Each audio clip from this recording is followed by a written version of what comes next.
sick Lewdness. This is not your mother's morning show, but Bubba did wake up with her this morning. It makes you feel unclean. They become as American as apple pie. Happy hookers. freaky people. My mother was a prostitute. It seems that nothing's too crass these days. We have to accept the possibility that this civilization could go. Sit down and shut up. You can't escape it. Not on the street, not on the radio, She wants to get a boob job. and certainly not on TV. I'd blow her head off. Every day, this show is a morality play. What are they there for? Money! Give me the money, baby! And is he really the rudest man in America? You know what they call him? Soup Nazi. Do you know why they call him the Soup Nazi?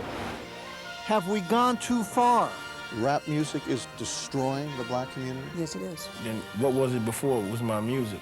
And the verdict is... You get the out of here, you.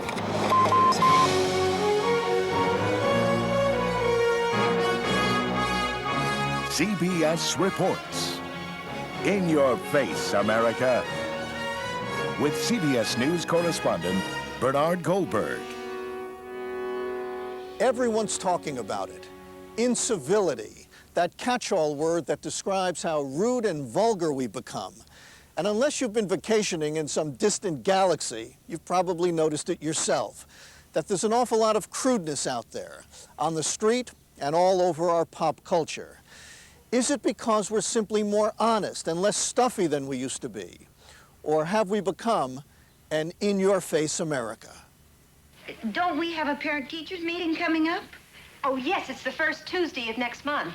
If you want a glimpse into our innocent past, take a look at this clip from Leave It to Beaver, 1963.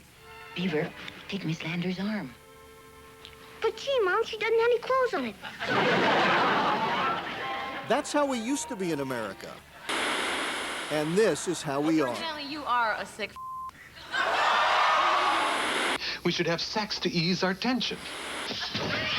Whoever said the more things change, the more they stay the same, could not have had television in mind. He can just go himself. I'll give him a good. Is this progress from the stuffy old days? Did you know when you eat rump roast, you're eating a cow's butt? Or have we just gotten comfortable with a pop culture that doesn't seem to be embarrassed about anything? And if there's one part of television that causes the critics to say the end is near, it's the world of talk TV. I'm a writer and a sculptor and a poet and a prostitute. I'm a girl. Now, Mother says you've threatened Mother's life. Have you? Yes, I have. What have you told your mother? Thought I'd blow her head off.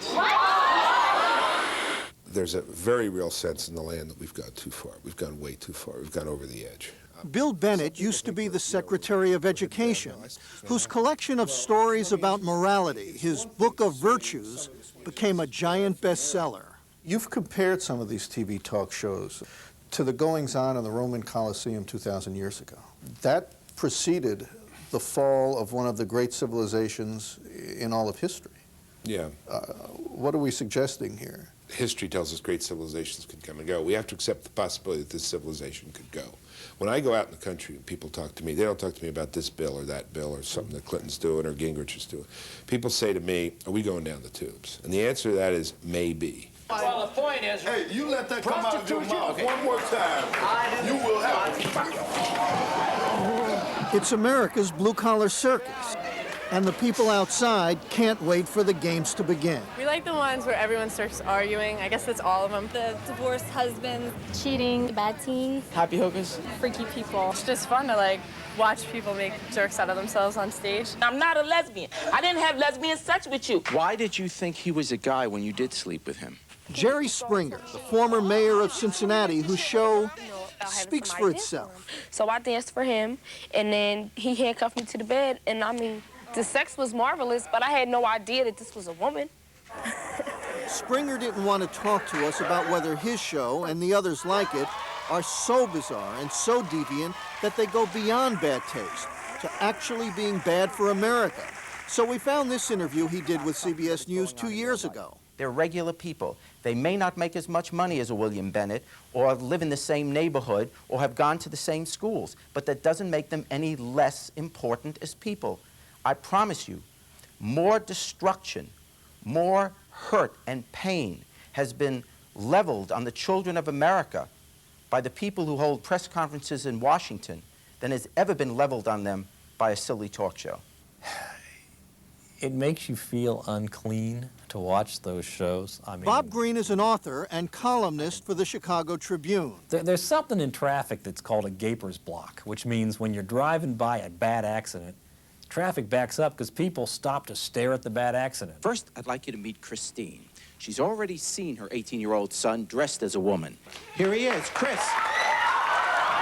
This whole country is becoming a gaper's block. My mother used to dress me up in women's nightgowns when I was smaller. I mean, what do you have a problem with it for it now? No, you wanted to. You dressed me in women's nightgowns when I was smaller. I mean, instead of an accident, you put the accident on television. My mother was a prostitute when she had me. Oh my God! She was, oh my God! I can't believe. Okay. That's true. I mean, I'm only. Why would you say something like this about your own mother? The truth. I mean, she said that I'm a slut, and she called me all kinds of faggots. And when people are zapping through, they stop. Yeah, everything's gonna be okay. You got a pulse? Same way that the motorists stop. They don't want to, they do it, and the TV producers know they'll do it. That is so much idiocy! Mort Downey Jr. Remember him? He was one of the people who took rudeness and crudeness and out-and-out nastiness and lowered it to an art form. And guess what? Downey thinks today's shows are too weird even for him. What they do is they look for the most dysfunctional people in the world, and they put them on the show, and then the people sitting back at home go, oh, yeah, those people are really stupid. I'm so much better than they are. The real dysfunctional people are the talk show hosts, if you really want to analyze it. And what are they there for? Money! Give me the money, baby! I mean, that's what it's all about. My daughter is living as a boy. Sally. Sally, how many daughters out there are living as a boy? This is my baby daughter. She's my youngest. I feel like a boy. I always thought I was just a freak or something. How many homosexuals are there out there? I didn't ask you that. That's what it was about. Sally Jesse Raphael is royalty in this world. Her show's been on the air for 15 years, the longest running of them all. What do you say to those people who argue, I'm worried that America is crumbling, that we're becoming less civil, and that one of the reasons is Sally Jesse and her show? I wish I had that power. I really do. I think that talk shows reflect what the public is, who they are, what we're about.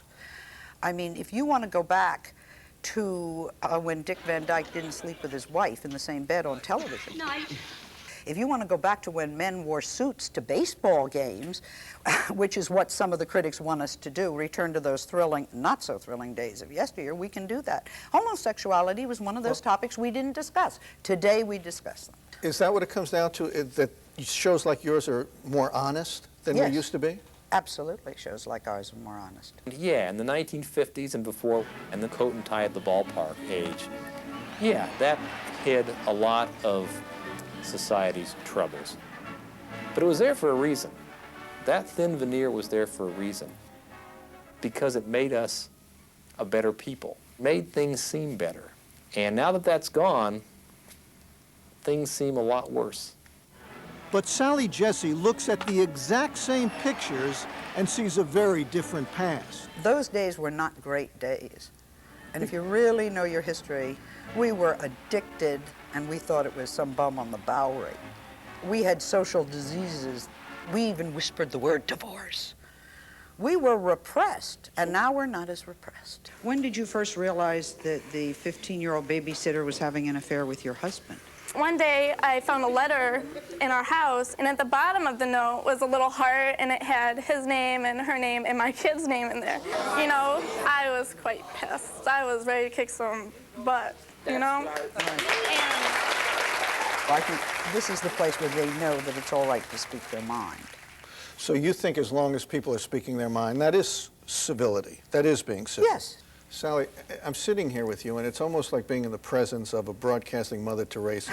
You're against incivility. Right. Why are there so many people out there who say, give me a break? She's putting on garbage. Every day, this show is a morality play. Straight from Greco-Roman theater. A woman needs to stay where a woman belongs, and that is under the find the man. This audience, to a man, to a woman, they applaud the good and they boo the bad. Don't you see the way she's feeling? She's crying right now. You don't even care. You're not comforting her in any way. If it's not the height of civility, it's the height of morality. So maybe there's a whole lot of us that have a different interpretation of this word civility.